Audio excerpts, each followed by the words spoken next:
Jean, thank you so much for inviting me, and Mia, thank you so much for all of your coordinating efforts. Trying to track me down sometimes is a little slippery, so I give you guys both so much credit for staying on me to get all my deadlines in. But tonight we're going to talk about pricing, which I know is kind of a hot topic for a lot of artists. And we're going to do this in a way that maybe you haven't heard before. It's kind of an approach that I've taken in my business a long time ago. I've taken lots of artists through this process, and I've distilled it down, presenting it so many times, that I think that it will be useful information. Whether you choose to run with it or not, I think you're going to enjoy the perspective. So, we have a lot of ground to cover, and I'm going to go ahead and start the slides here. I'm going to talk in between. If you have questions, that's cool. I might say, like, let's wait till the end, but feel free to raise your hand in the middle of the presentation. If it's something I can answer quickly, I will do so. Otherwise, I'll just say that, like, we'll just cover that at the end. Or there might be another time during the presentation that I'll answer it. Can you guys hear me okay? Mm-hmm. Perfect. So, we've already addressed this, so thanks, Mia, for going over that with us. But really, it's like the builds the long-term success that I want to highlight. What we're going to talk about tonight is like a foundational format for you that will grow with you as your business grows. So a little bit about me. I have 2 teenage boys that are like this tall now, which is insane. They're 14 and 15. I will have 2 high schoolers next year, which is really crazy. One will be driving shortly, which will actually make my life quite a bit easier because my evenings are no longer my own. Yeah, you hear that. I love to do CrossFit. That is my sanity. I go work out every morning at 5 a.m. with my crew, and I now have a 315-pound deadlift, if anyone cares. Wow. And I'm personally celebrating that I have created over $1 million in sales in my own business, and I have created over $1 million of revenue amongst other artists that have come through the 25 Days of Money show that I do. Wow. So I have like $2 million that we've created in art sales, which feels like such a emotional moment for me to know that we've done this over the course of the last 10-ish years. So that is a little bit about me. I am an artist. I've been an artist professionally since 2011, quit my job, went all in. And then in 2020, I decided to work with artists on their business. I kind of opened up time in my schedule to work with them during the COVID stuff, and because I was already working with artists, I figured it was time to figure this out and get some other artists out there in the world. So, let's dive in. Why do we struggle to price our art? And don't worry, if you struggled with this, we've all been there, we've all gone through this process, and we've all been like, I don't know what I'm doing. That's okay. One of the core things that I teach the artists that come through, like my coaching and that I work with, is we have to remember that within us, there's 2 main characters when we're in our business. There's the artist character that's making the art, and then there's the entrepreneur character. And they exist both within us. But a lot of times, we're not sure when to channel their energy. Sometimes we're like using the artist energy when we're trying to be out there selling our work. And sometimes the entrepreneur character comes out and he's like, hey, wouldn't it be great if you painted this? It'd be so much easier to sell if you did this. And your artist is like, no, but I don't want to. And so it gets like very confusing in your brain and like how you're operating in your business when you don't have like full control over harnessing those 2 main characters. So I like to think about it like this. We've got the artist, we've got the entrepreneur. Normally I have hats that I throw on, but I forgot them today. Sorry. So just a quick slide on this, because this is probably one of the more important pieces of the information to make. The main job of the artist is to what? Make art. Make art. And the main job of the entrepreneur is to sell art. Yeah, get out there and share it and sell it and meet people and connect with people with it, right? So when we're thinking about who the artist's job is to help the most, what is the artist's job when it comes to helping somebody? Who are they trying to help the most? It's kind of a trick question. Themselves. Yes, exactly. Our job as an artist is to help ourselves, which feels a little bit weird to think like, okay, it's my job is to help me, what? We're not raised to feel like that's an okay thing to say. So when we think about, like, the artist comes in, is making art, we want to be thinking about, we're going inside of us, we're finding ourselves, we're experiencing our self-expression, we're sharing ourselves with the world, we're finding what we want to put out there, we're allowing ourselves to dig in. That is our job as the artist, to go inside and help ourselves pour out of us what we want to bring into the world. That's it. Easier said than done, I know this. And then, when our main character of the entrepreneur comes up, what job are they, what is their main job, and like who are they helping the most? The artist. When you think about, like, when you put on your like entrepreneur outfit and you're going out there and like showing the work, The consumer. yeah, you want to connect with the consumer. You want to help them help themselves, right? As the entrepreneur, you want to go out there and say, this is what I've created. Here's how I created it. Here's why I created it. Does this resonate? What questions do you have? And then the collectors are like, oh my gosh, this really speaks to me. This really resonates with me.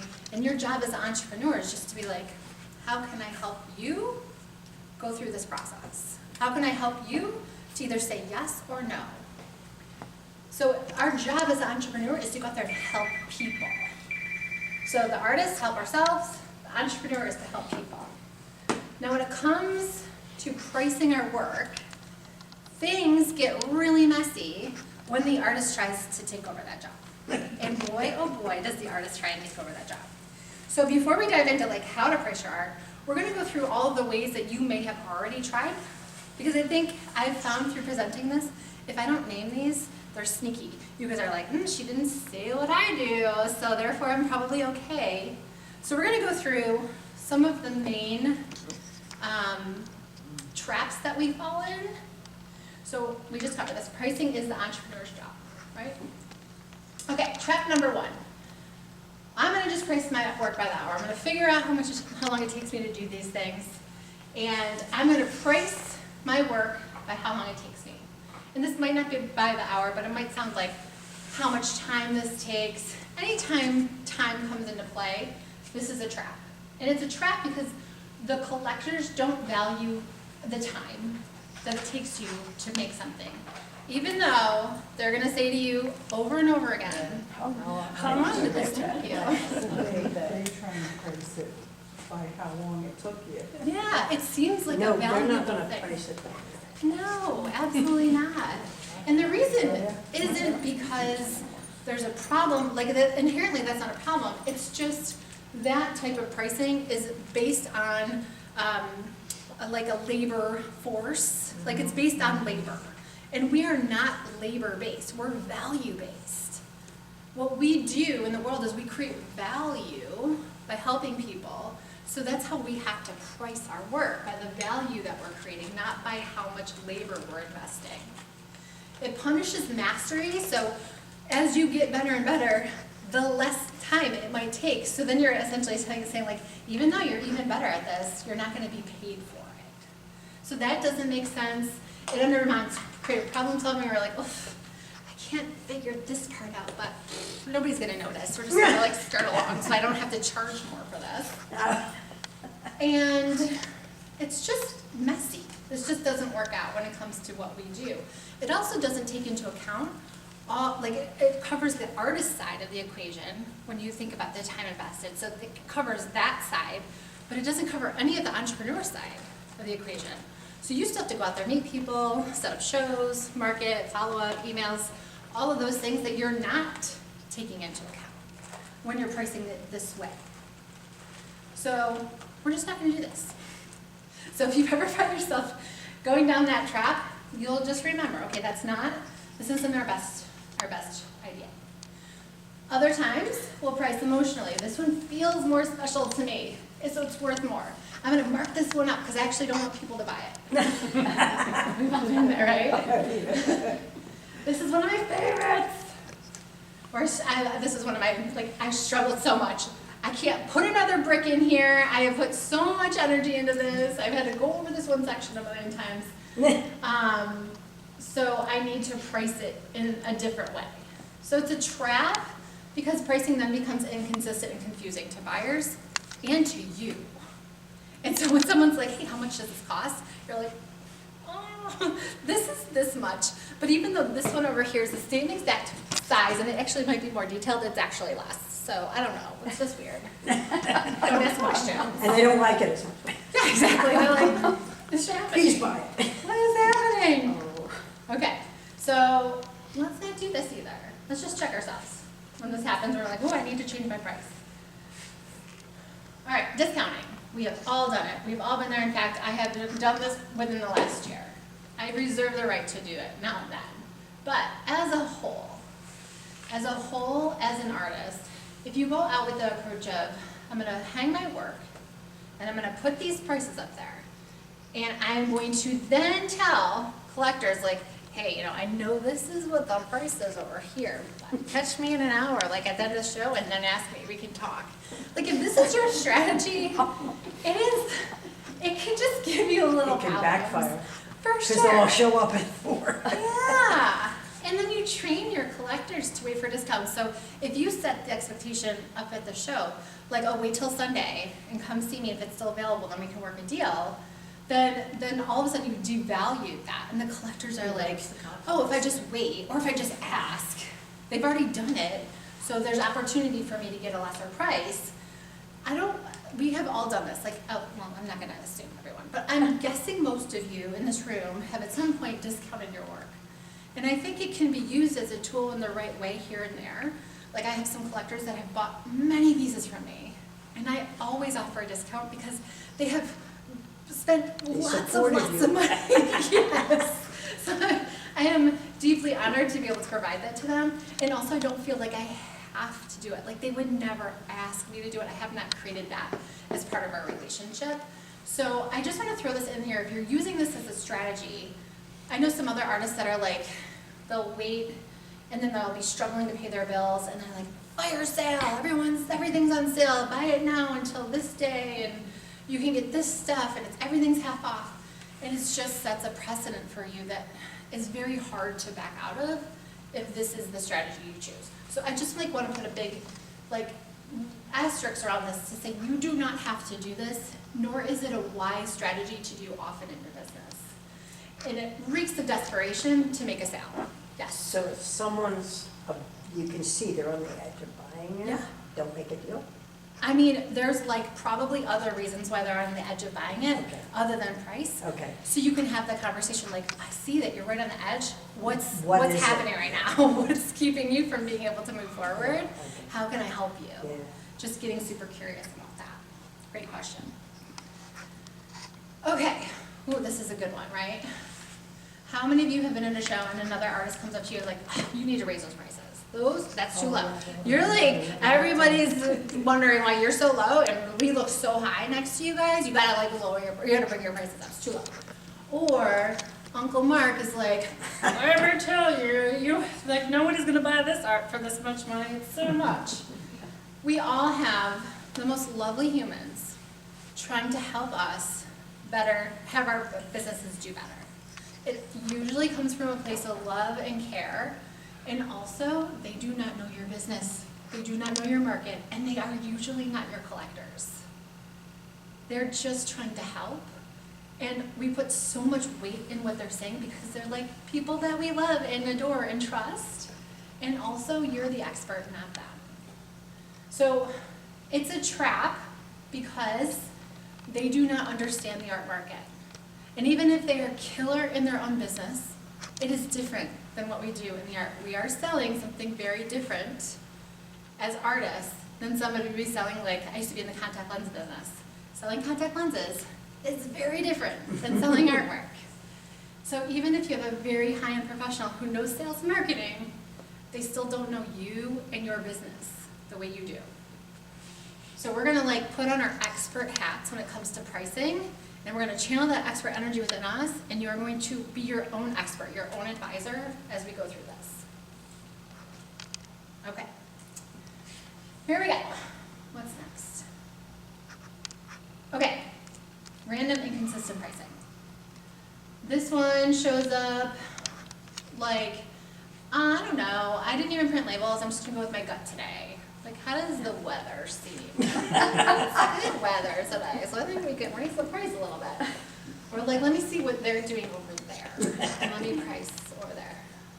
Or let me check in and see what I sold this for last time, and I'm just gonna bump it up. Because I sold it at this price, like a different price last time. I'm gonna raise it. Or I'm going to start all my work here, and then on Sunday, if there's still stuff left, everything's coming down. Super inconsistent. And again, it confuses your buyers and makes your art, your brand, the way you're showing up feel super unreliable. And it's to you. Most people wouldn't even notice.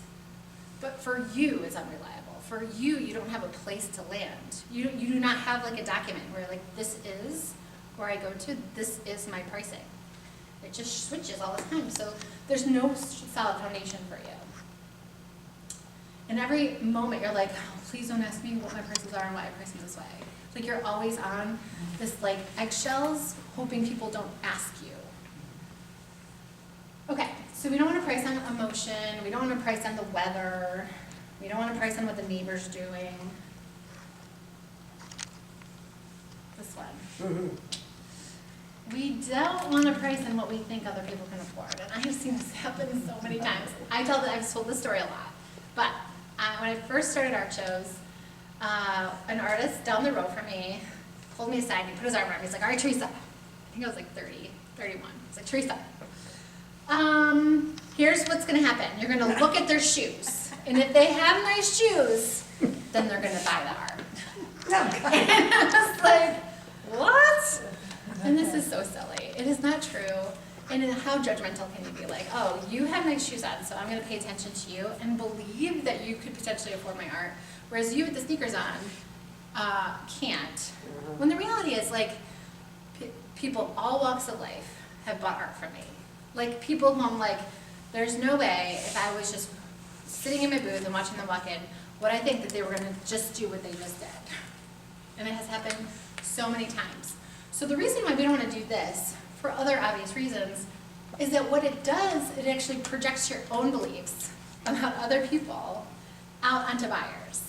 So you're like, oh, you're going to be an art buyer, but you're not going to be an art buyer for whatever biases I have right now. And that is just not a sustainable way to price your work. And it doesn't feel good, for sure. It does not feel good. It doesn't feel good for you, nor does it feel good for the people. I had that happen to me when I was buying a car, and I was just paying cash for my minivan. I was just literally like walked in and I was gonna pay cash for something, and somebody just treated me as if I couldn't afford. And I was wearing like yoga pants, sneakers. I had a kid with me, and I felt very offended, and I did not buy from them. Okay. We've just got a couple more, and then we're gonna move into the meat and potatoes. Okay. How about this? I'm a watercolorist, so I don't think I can charge as much as you oil painters over there. I need to lower my pricing because there's some weird market thing that I can't charge what you charge. So crazy. This is so crazy.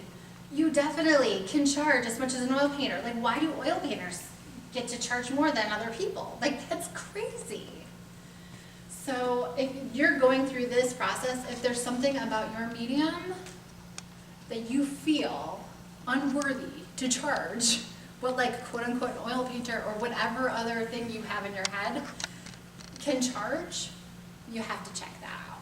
You have to understand, like, you have to question why you believe that. And instead of focusing on the materials that you're working with, I want you to focus on your absolute originality and amazingness and the value you're bringing to the world through your work. We have to shift that. The materials don't matter. I promise you they don't matter. What you believe about your materials matters. That's where it lies. So you have to flip that for yourself. And you have to figure out how to believe what you, like, whatever you think people can charge for, like, oil painters or whatever. I hear that the most. You have to believe that about your own stuff. We're almost there, promise. Okay. It does not matter where you went to school, how many awards you won, how much years of experience you have, I promise you. I know, I want to tell you that it does, but it does not. People don't care.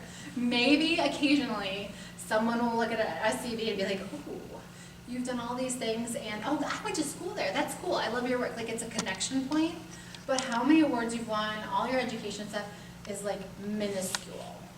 They do not care. I spent so many years so embarrassed that I did not have an MFA or an art bachelor of art. I have a marketing degree. And when people would ask me where I went to school, I'd be like, community college, then University of Phoenix. And I was just like mortified by it. And I'm like, oh my gosh, nobody cares. They do not. So, if you do not have those things, great news. Not a problem. If you do have those things and you're like, oh, I can charge more because I have those things, I'm sorry. We have another way we can work through this, but that's not the way we want to be pricing our work. I love that you have those things. Congratulations, it's amazing. And also, we're not going to look at that to price. Deal? Okay. We have one more. And this one, I think, is my most favorite to talk about.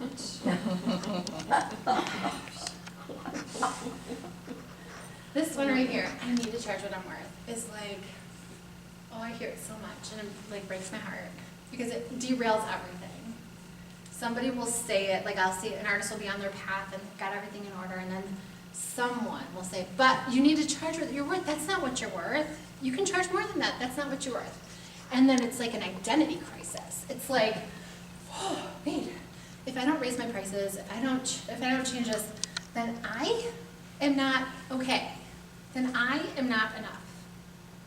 And here's the thing. Your value as a human being is whole. It's full. There is literally nothing any of you can do to take away any of your value as humans. I promise you. Especially not the price of your art. Who cares? The price of your art. It has nothing to do with how valuable you are and what your worth is. Okay? Then there's this little thing called like commercial value and like the worth of something in the commercial marketplace. And if we're talking about that, then yeah, like we can figure out what that could be based on the demand that you have for your work. And we can figure out that, but it has nothing to do with what you are worth. So when you hear other artists say that, I want you to go give them a big hug. And I just want you to pat them on the back and say, honey, you are worth all the things. Like you couldn't charge enough to charge what you're worth. That's how much you're already worthy. Okay, so we're just gonna like not go down this road. Sound good? Cool. All right, so we've gone through all of our traps. So then how do we price our work? If we can't price our work in any of those ways, what is the way we do it? So instead, we're gonna take all of the emotion out of pricing. All of it. We're not going inside our little artist heart.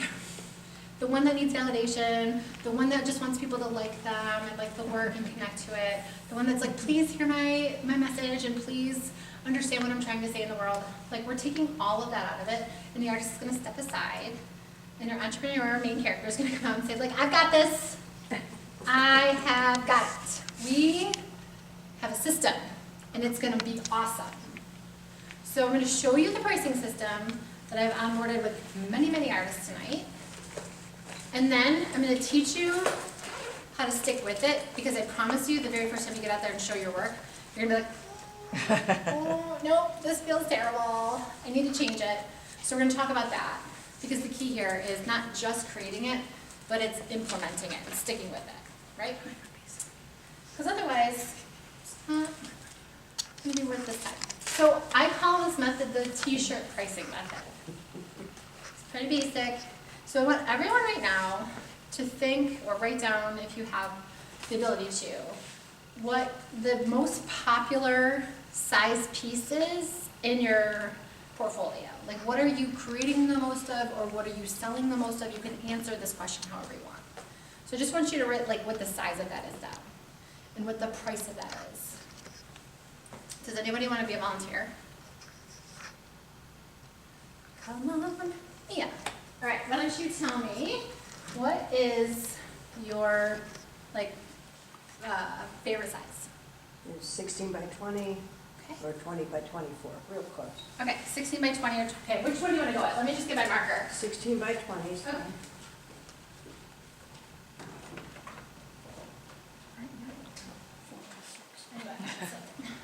The piece of art or the framing?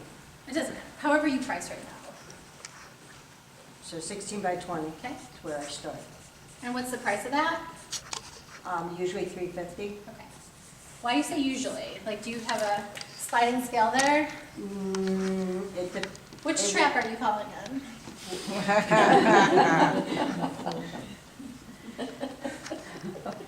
Okay, let's figure out. On average, well, if they're bigger than that, it's sizing, if it's bigger, I just price it more. Yes, but if it's a 16 by 20, you're at It's 350. 350. Perfect, love that. All right, so what I'm And gonna it do. doesn't change. And what's that? It doesn't change. But Okay. it is also photography, so the hours are there, but not, it's a different, I don't have that feel that I spent 6 months on it. Yeah. Though sometimes I spend more time on one image than another, but it's just that something that's 16 by 20 is 350. Perfect. Okay, so this comes out, so what I'm figuring out right now for Right. Mia is the price per square inch, Okay. which is gonna be what I'm gonna have you guys do next. So 16 by 20, and then divided by 350 equals $1.09 per square inch. Why are you Sounds- laughing? Sounds cheap. Oh, no. No, just sounds that way.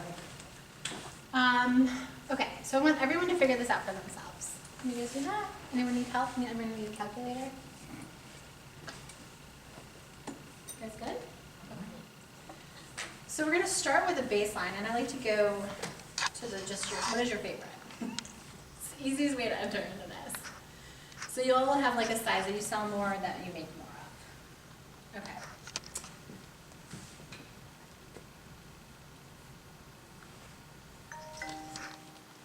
Okay, now the second step that we're gonna do here is, I want you to gauge your current level of demand for this size.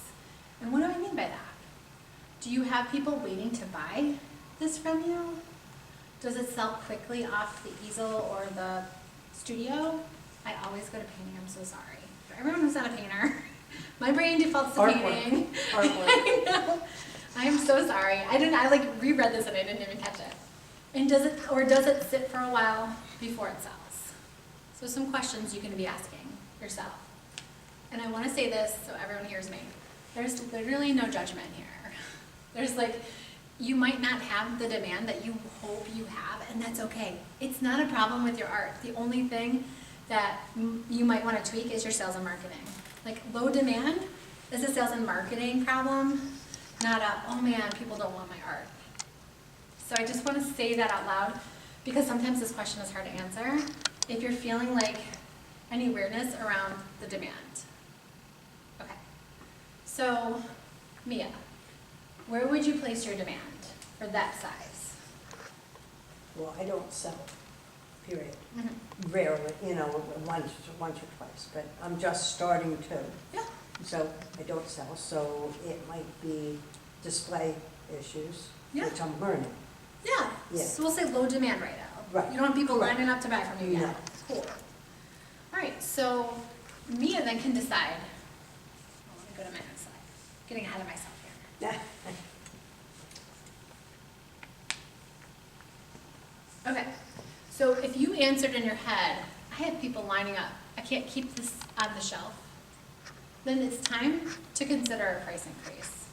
Because here's the thing, pricing is not like I'm gonna lower my price so I can sell more. Pricing is a filter. You build demand to the point where you can't keep up, and then you raise it to act as a buffer or a filter so you can reduce the demand so you can keep your supply up. Okay, we think about it the wrong way. We're like, ooh, I need to get more people buying, so I'm gonna lower my price. And we're like, still it's not working. No, because the Because sales, you can't sell them. that's right. Because you're not focusing on the thing that creates the demand. The lowering the price does not build demand. It's the getting your work out there and connecting with people that creates demand. And when you do more and more of that, then your demand goes up, and then you can't keep up. And you've got people calling you, and you're like stressed out. You're like, I've got shows coming up, and I can't keep my stuff on the shelf. Let me go ahead and consider a price increase, because that will help me calm things down a little bit. So if you're in high demand, and you're looking at that price, you might want to consider raising it. We're not going to do it yet, but just considering that. If you're like, nope, I'm good, it's like a good balance right now, then maybe you stay. But if you're in low demand and you're out there selling, you're not even doing that yet, so like. Yeah, no, I am. Okay, I do shows, but not a lot, okay, and I'm in shows. yeah. So if you're in low demand, then you might want to consider bringing it down. And I know everyone's like, what? Bring it down? Mhm. I know. We want it to be in a place where it's like a no-brainer for your collectors and you, but we don't want to take it to a place where you're like, I'm basically losing money. We don't want to be there. We don't want to be in like the resentment zone, and we can talk about that. So when we're looking at this price, or this size. Yeah, but if I lower my price, it still doesn't guarantee that I have the audience. Correct.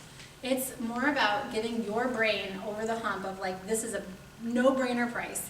I think for you, because you're just now getting out there and you're not showing very much, that's probably like a perfect price for you to stay at. I would just like stick right there. It's already like very reasonable, $350. To me, Yeah, feels like a If they're bigger, no-brainer. they're $450. If they're smaller, you know, it depends on what the framing is, Yeah, you know, the quality. 'cause, Yeah. You know, yeah. then it might bump it up, but, you know. Yeah.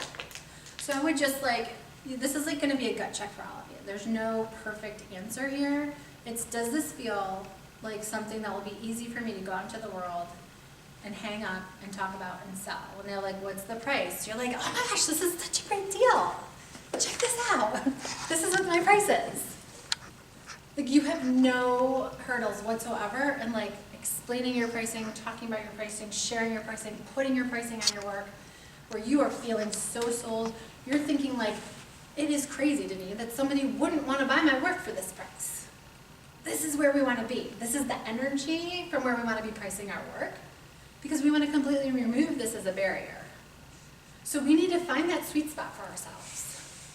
And so if you're doing this for the first time, again, it might mean like, maybe you went into a trap and you priced like what you thought you were worth.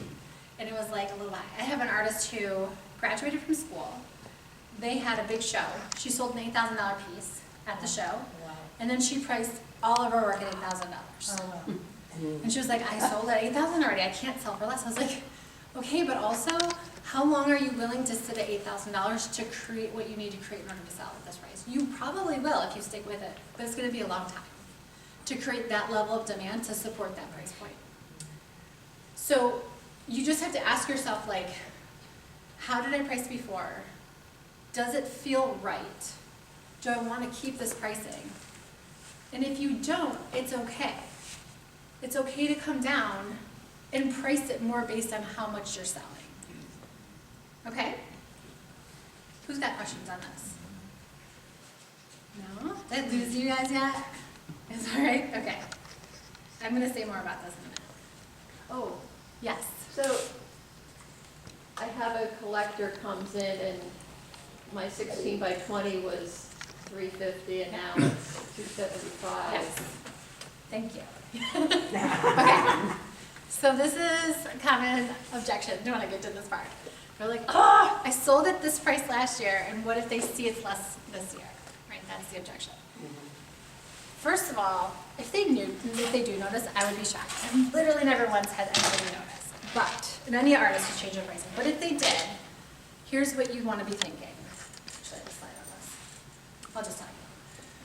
You want to be thinking in your head, this is the best thing I can do for the collector, because as I price my work this way, I'm going to generate more demand, I'm going to sell more work, and then my pricing is going to go up, and that collector's investment is going to go up faster than if I were to stay right here. Like, it's in their investment will grow because my business is gonna grow at a more steady rate with this new structure. And you can have that conversation with somebody. Like, oh, I understand why you're concerned, but I am like working with a coach and we're revamping my business and this is what they told me to do and here's why. Like, blame it on me. You can just say like, Teresa told me to. That's fine, I'll take the heat. But I promise you it'll be in your best interest to like practice that if you do decide to bring it down.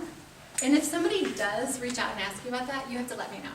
Because I will be like, oh man, I'll owe you like $1 because I like make bets all the time with people that nobody will ever ask. Nobody will ever know.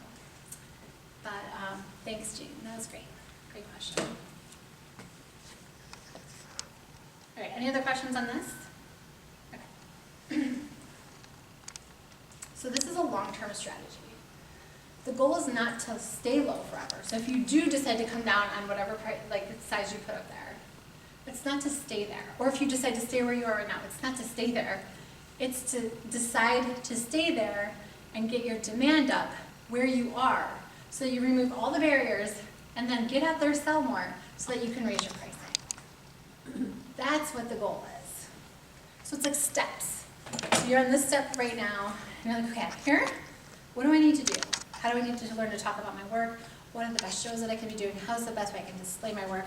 What kind of emails can I be sending to follow up with my collectors?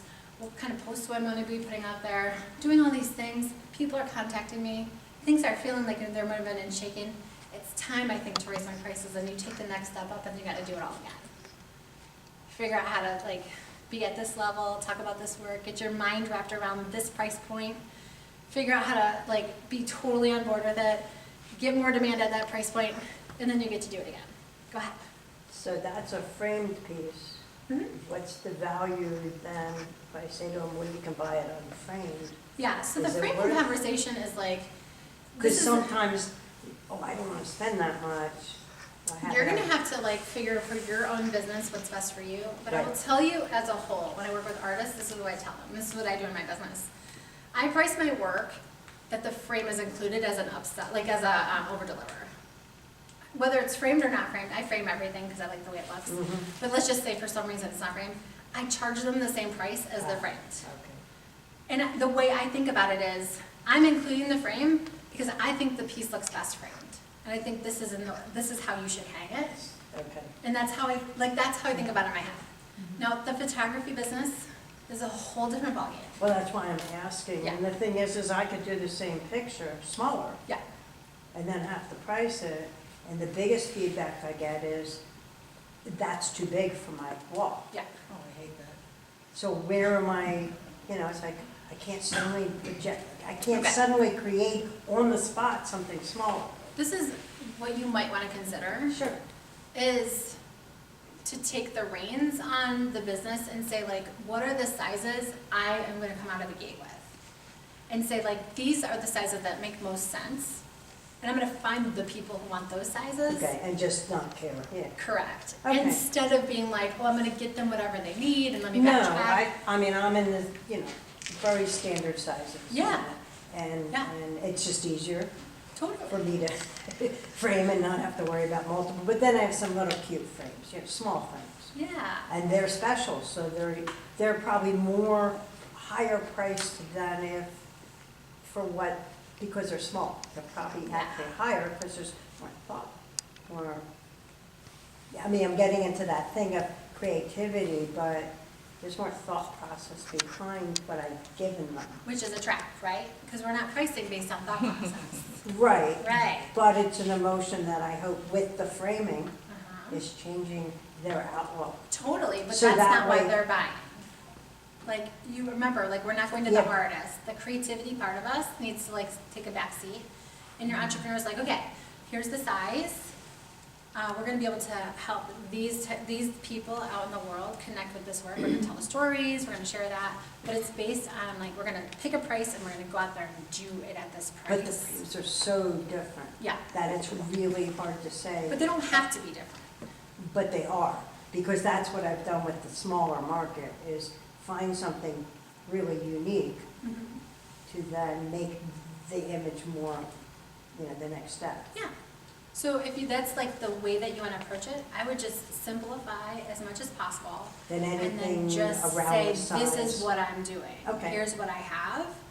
And then go out and figure that out. And then you Okay. can edit and add more stuff on as you go. Yeah, But I would go out there with a intentional offer and then find the people for that offer versus like waiting for them to inform you what they want. Because you'll just be like No, all no, over the I- place. Yeah, Jean. Is there, do you have a sliding scale of your square inch Mhm. thing? Yes, I'm gonna get to that in one Okay. second. Yeah. Was that your question too? Sort of relates to the same thing. Yeah. I've been doing linear Yes. inch pricing. The thing about linear is that it gets real wonky real fast. So if you have just like one size-ish that you work in, linear can work. But if you have any type of like small, medium, large it's situation, a square. it gets real wonky. Like the prices get crazy. So I worked with an artist specifically on that. She was like, nope, I like linear, linear's the best. And I was like, okay, but here's where you're gonna run into the problems. And she eventually moved into the square inch. But my question really is about geographical areas Yes. of showing. Okay. Because I live on the main line Yeah. and I show there and I show in Philadelphia and I show in Santa Fe. Yeah. Very different price points for potential collectors than when I show in Pottstown. It's a different market. So I do change the pricing, even though it's consistent with the linear inch system. But, so how do you get around that? Because, I want to make my art affordable for people. I And think that's the trap. Is that like you're thinking that you need to make it affordable when there's people out there that will buy it, even here. I know that seems like. because I know when I price it the same, Mhm. it doesn't sell over here. Maybe, yeah. But maybe you just haven't found the right buyers yet. Right? Because you're thinking that the price is what's going to create the Yeah. demand, but that's not how this works. Okay. And I hear you. I hear what you're saying. But what I want you thinking about it is, I'm going to pick this price and then I'm going to figure out how to connect it with the right people. And I promise you there's a way to do that here. So the way I teach it is everything's the same no matter what. Right. Like across the board, no matter where you are. A gallery might be like, we have to raise your prices. No. Because if someone's traveling and they see you and all of a sudden it's really high or Yeah. really low, Yeah, it's confusing collectors for will you. confuse. It's like, you can always figure out how to handle a confused collector. I mean, they're not gonna buy, but like if they're like, I saw this over here and now it's here, like why? Like you can handle that, but you yourself, shouldn't be. you need to be solid in your pricing. And once you do that, you're gonna be able to go out there and like sell your face off. But you have to find the that solid ground in you. I like that phrase. Yeah, Let's hope that comes true. Yes, I have no doubt. I know Do that. our part. Sell my face. I need more makeup. Yeah, I need more makeup. Okay, Okay. let's see, we have 15 minutes, so I want to be sure I get through this. I'll take Let's the see. vote forever. Okay, so now, once you've priced your favorite size, you're gonna figure out your square inches like what we did. So, we talked about that already, you guys can figure that out. And then, here's the way I do it if we have multiple sizes. Just like the t-shirts, you're going to decide if you just have one size, great news for you, super simple, keep your pricing per square inch the same. If you have like very close together in sizes, also good news for you, keep your pricing per square inch the same, and then you'll have a little changes in your pricing. But if you're like me, and you go from 6 by 6 to like 5 foot by 5 foot, you're gonna need to have buckets. Because what I charge for like my 6 inch by 6 inch is like $9-ish per square inch. And my big extra large pieces are like $4 per square inch. So there's like a wide range of how I change my pricing per square inch. So But there- by doing that, you're coming to almost the same pricing, because you're 9 versus 4. I mean, you're not, No. No, not you're, at all. like my No. 6 by 6s are $375. right, but because you're charging so much more per square inch, the larger one's still gonna make you a lot of money, but you've lowered the price per square inch. I have, so my bigger pieces are like, so I have a piece at Yellow Springs right now that's $9,000 and it is a 4 foot by 4 foot, right?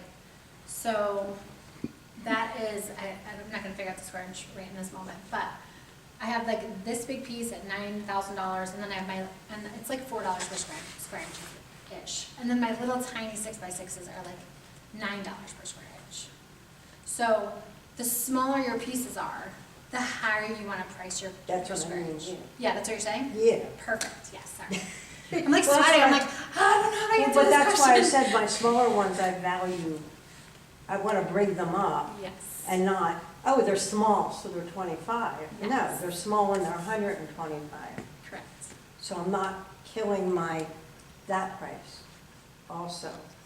Because it would look funny, to say, well, why is this one, the difference between the two would look They won't strange. notice. They won't notice. Correct. Like, that's why we do buckets. Okay. So if you have like a 16 by 20 and then an 18 by 24, you probably They're want to same. have those in the same price per square inch. But your minis are probably want to be more. Mm-hmm. And then if you do like an extra large, Right. you might want to come down to like $1 per square inch. Okay, so Right. it's still in the same ballpark. Ish. But this again is where you're gonna wanna get on your computer with an Excel spreadsheet. I have one, email me, I'm happy to send it to you, or I can send it to somebody and they can pass it along to you guys. Where you can pop in and it And it figures it populates, out, yeah. figures it all out. I was like, we have an hour and we're not gonna do that tonight. I'm not gonna set myself up for failure to try and squeeze that in. But I will happily share this with you guys where you can just put in the different numbers and you can see how it changes everything. Because again, this is an art. This is like, let me see, how does it feel when I put this in my large and this in my medium? Does it look right? Is this gonna put me into a place where I'm like, that is way too little. I cannot possibly sell this piece for this much. Or is it going to make you be like, whoa, this is way more than I think. So you can play around with it until it feels right. How did you come up with this system? It's just what I did with myself back in the early days. I was like, I needed someplace. people kept asking me Yeah. how I priced, and I was just like all over the place. Like I was changing my pricing all the time, and I was like, I just need a spreadsheet that I can refer to, so I can just hold it up to them like, see, this is how I price my work. To take the drama out of it for me, and then over the years, I just So if you only want to buy this square inch, no. And how does that change with the commission piece? it doesn't. It doesn't. Yeah, so I have a whole other, I don't want to go down this rabbit hole right now, but if there's time afterwards, I'm happy to talk to you. But here's the short of it. If you decide to partner with a gallery, you do so as a partnership, knowing that you're going to just pay them the commission, and you do that with all the love and respect because they work their asses off, right? It's like you have to go into it with that attitude or just don't do it. But doing the game where you raise prices to offset commissions and things like that, again, confusing. No, not a gallery commission, but if you're hired to Personal. do a commission piece Oh, yeah. and you drop everything for Got that it. client, like Do you raise your I price? per raise square my inch? prices Yeah, quite a lot. I use it, do it as like a separate offer, and I'll typically put a 20% increase, but I Okay. still keep the base, Well, you're also, Okay, right, so it's the same price per square inch plus 20%. okay, And that's what I tell my collectors, I'm like, commissions are more, it's 20% more than what you see on my wall right now. okay. So again, everything stays the same. Sorry, I didn't mean to derail you, I thought you were talking about the well, gallery stuff. you're also working on a deadline versus, if it's commissioned But usually. that is not important. Not important, That's a trap. doesn't matter. That's a trap, yeah. The reason I increase my pricing is because I think about it as a separate offer in my business, because I handle it in a completely separate way than I handle my regular artwork. Like we do consults, I have to understand the process a little bit, I approach the process different, so I just think about it as like a different category in my business. Does that make sense? Yeah. Cool.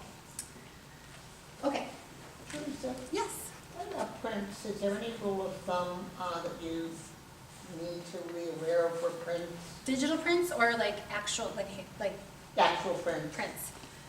Making prints of your artwork, you mean, right? I'm sorry. Making prints of your artwork. Yeah, Okay, so you like do, How you'll would you do a write painting that? and then you like do a digital print of that, right, not an original print? right. Okay. Again, like separate offer. You would come up with a pricing strategy, like keep it, my suggestion is keep it super simple. The way I do it is I have 2 sizes, they're $50, and that's it. And I have certain prints of my pieces, but I don't do the G-clays. Unmatted or matted? I mat everything, So it's matted already, okay. Matted and framed? not framed. I don't hang them in my booth. I don't treat them like a G-clay or anything like Well, that. if I missed something, how would you price them though? They're 50, She just sets a $50 a piece. $50? Yeah, I keep, like, and that's just the way I set them up in my Size. business. They're 8" by 8" Oh, so they're matted to really 12 by small. 12, yeah. So just keep, they're like think of them more as marketing in my business than I do as like an Like gifting original. them to buy the big one. Yeah. They fall in love with the, Yeah. We can circle back though. I'm happy at the end. If anybody wants my print strategy, I'm happy to give it to you. And I can answer your specific one if you have like a different strategy on how to do it. Okay. So here's the best practices. You're gonna go through all of your sizes, and this is a really good opportunity for you to ask yourself, do I actually need all of these sizes in my future? Like, is there a way to simplify? Because if you were like me, I would go to Michael's when they had like their buy one, get 2 free sale. I And I'm know. like, I need this size, I need this size, I need I this size. And like for years, I'm sitting on these weird 12 by 4s yeah, and they make weird sizes. so I ended up donating a bunch of my stuff to Barnstone because I was like, I don't want to have to frame them, figure out pricing on these sizes, and I just simplified. So I have like 8 sizes that I work at. Maybe that's not you, and that's okay. But it is a really good time to simplify when you do this process. So once you've gone through and you've bucketed your sizes and you've decided like how many buckets you're gonna have, the numbers are probably not gonna be round. They're probably gonna be like 367.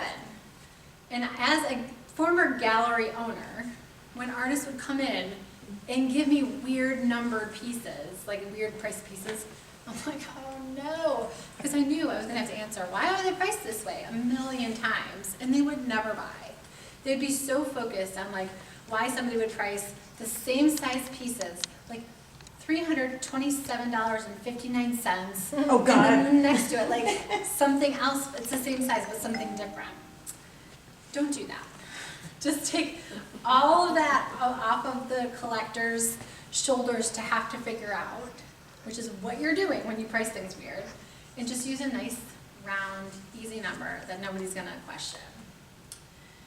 So you're gonna go through and you can bump them up, you can bump them down, you can do anything you want in here because you are the expert of your business, but just make a decision and stick with it.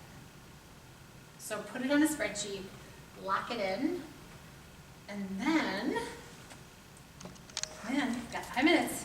I'm gonna do it. I'm gonna do it.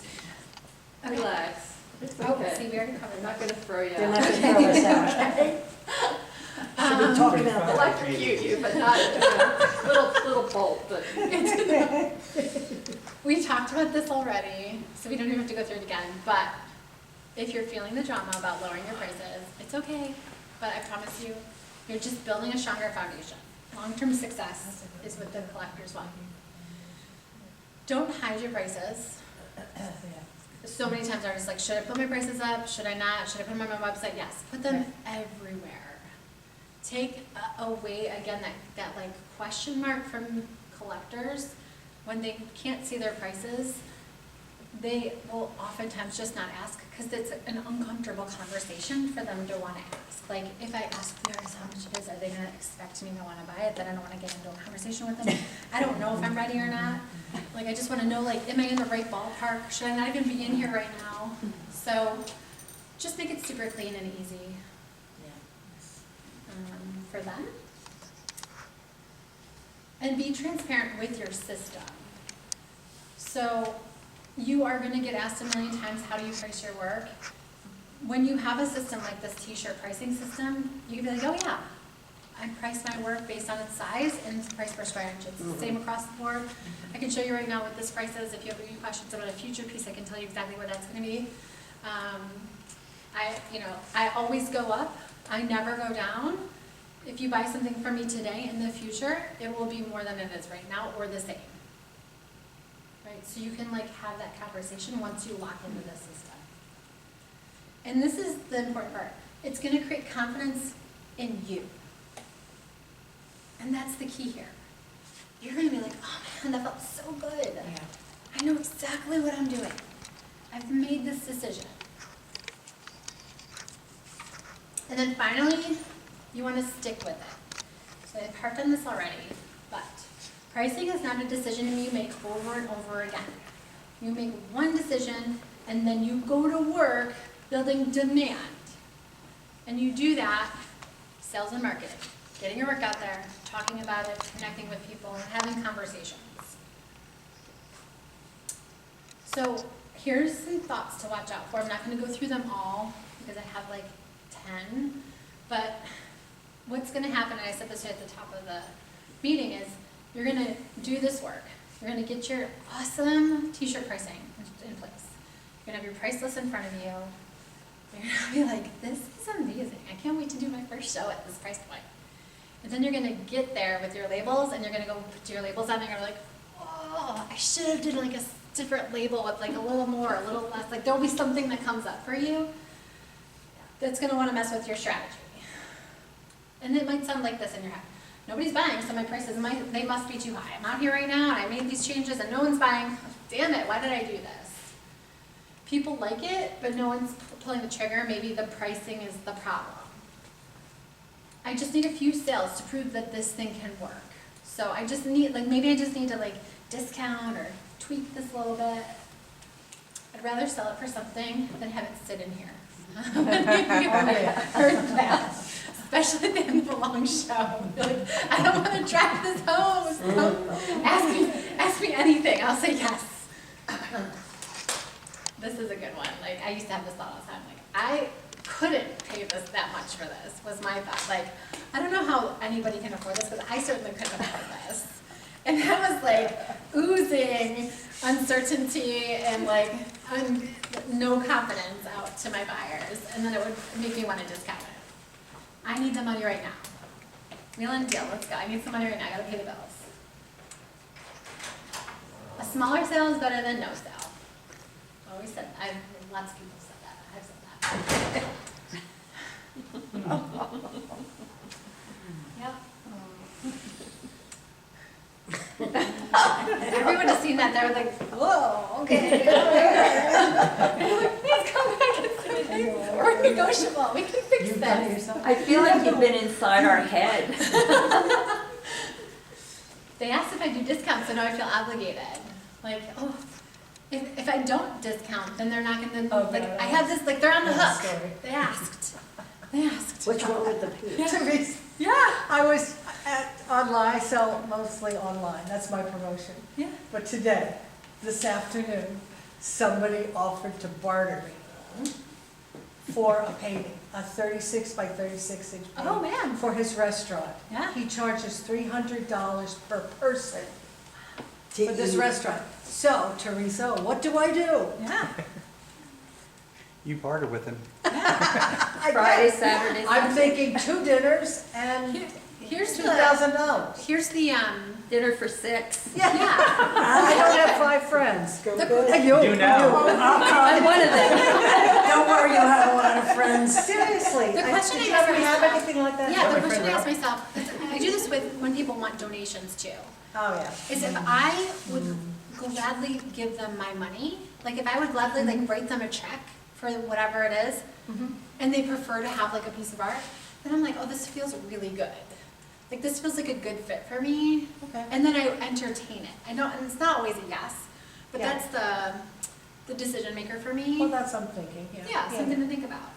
And then I would like, if you do decide to barter, it's like, okay, well, yes, I want you to hang it in your space, and I also would like you to put my tag on it, so people Exactly, can find me exactly, and like promote, know me. promote, help me, And if there's an yeah. opportunity for me to come like do a meet and greet with you, maybe get a photograph with you Sure, in sure, the sure. place, like I Sure, would sure. probably explore other opportunities if you decide to do it. Yeah, yeah. Not just eating. No, Okay. They said they loved it, but they can't afford it. It's like, oh man, gotta lower my price. I don't wanna make them uncomfortable. If no one buys it right away, it must be priced wrong. Start to like doubt and second guess ourselves. I have an artist that, she says this all the time, like, I just want young people to be able to afford my artwork. I'm like, okay, but also, young people can afford lots of things. I Oh, see yeah. young people Shoes and buying stuff all the watches time. and phones. Young people are doing quite well for Concert themselves, tickets. so we don't need to like have this bias that young people can't afford art. They can. I see them at Wawa every single day spending lots of money. They can save up some money for yeah, art. yeah. Why isn't it working? And I thought this show would go better. Right. So all of these are thoughts that happen right before you decide to like go off track in your price. And then a thought to keep in mind is price is not the problem. It's never the problem. I still tell myself this. Really? Yeah. I still go here. When I start to, like, if I'm doing an evaluation after a show, and I'm like, oh, I did not do what I had hoped to do, or I thought it would go better, or this failed miserably and I zeroed. Although I drove down to Miami once, did a show in Miami, zeroed, then had to get in my van and drive all the way back home. And I was like, at a lot What of did I do time. wrong? At a lot of time. And you have to just remind yourself, like, this is never the problem, It was, ever. so it's how you market It's it. how you're thinking about your price. If you think your price is too high, if you think your price is too low, if you're not showing up to do the work, if you're not showing your work, if you're not connecting with people, if you're waiting for people to find you, these are areas that are solvable. That's where you want to be putting your energy. But is not it in how price. you show your work Yeah. when you're there? Totally. That's- okay. It's how you're showing your work, it's how you're showing up, it's what you're saying, it's how you're thinking. All of these things are tweaky, things that you can do differently and figure stuff out as you go. So when we, is that my timer? It was, no, it was Bronzeville. It's just, it's my bedtime. All right, so we're right at the end. Let me just hold your attention for one more second and I'll answer any questions you have. Someone's giving Directions. I'm like, I had something to say, and now it's gone. What was I gonna say? I lost it. It's fine. So we just, oh, I know. When we start to mess around with pricing and also have to think about our marketing, our selling, following up, shipping stuff, all of the things that go into our business, which is a lot. When we are also messing with our price, it's like a scientific experiment when there's no constant variables. You never know what is working and what isn't working. So when we just decide to keep the price where it is, we can focus our efforts on other things and then evaluate and then make those shifts while this stays here. And the only thing that you are going to do to change your price is when your demand grows, you slap a filter on it by increasing your price. That's it. All right, I think this is the end of our time. Do we have like 2 more minutes, Gina? Yeah, Okay. yeah. So when you do experience demand, people are in line to buy, you are selling quicker than you can create, you're overwhelmed and unable to keep up with everything, and you can't keep working stock, that's when Yeah. it's time. And here's the thing. You want to choose a date 6 months in advance, so you give yourself plenty of time to get on board with the price increase. What you don't want to do is like have a really good show, and you're like, so much demand, that was so awesome, let's raise our prices. And then the next weekend you have another show and everything's gone up, and then nobody's buying, and then you're like in the spiral, you're like in the death spiral, like this was terrible, what have I done? Nobody wants it, because you haven't had a chance to get yourself on board with the price increase. So the entire time you're at the show, you're like, are people gonna wanna come? Like you're like giving off all this bad BO in your booth, and you're like, oh my gosh, like nobody wants to come in here. And it's not like doubling the price. I mean, It you could can, be. you could. I did that one time. It's crazy. How'd that work? It was all right, but I was I'm like, joking. I had waited a really long time to raise my prices, and then I was like, I must raise my prices, and I was like, it's time to, I'm just like gonna double. So I went from $2, $1.75 to like 3 something. So a double-ish, a little less than double. So you wanna choose a date 6 months out, and then you wanna prepare for it. And you wanna get your brain around the fact that you might not sell as much. It might not happen, you might actually sell more, but you have to come to peace. When you do raise your pricing, then you might have a little slower sales until you can get the ball rolling again at the new price point. And then you just stick with it again. Again, it's that stair step. And I think that's it. So people out there right now waiting for you to show up, I promise, and share your art. If you want them to buy from you, your pricing needs to be clear, consistent, and based on the level of demand that you create. The only person you need to sell on your price is you. I promise you.